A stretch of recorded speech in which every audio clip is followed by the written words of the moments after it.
something that is very, very important. You're not a mother without a man, at least biologically. And so when God was going to create the man, there was a purpose for which he wanted to create man.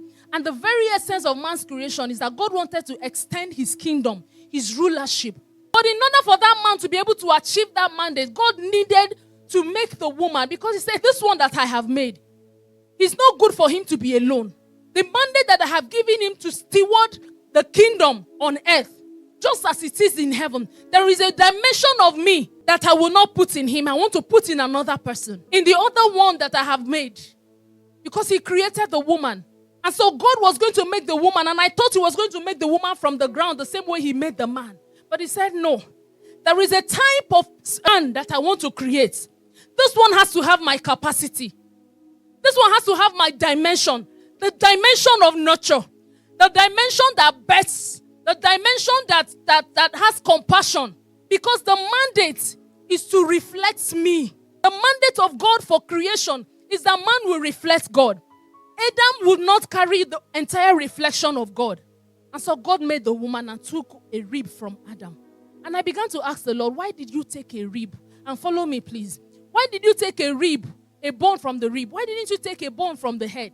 He said, no, I don't want her to be the vision carrier. I don't want her to be the one that will give direction. I don't want her to be the one that will give the vision. I want her to be the one.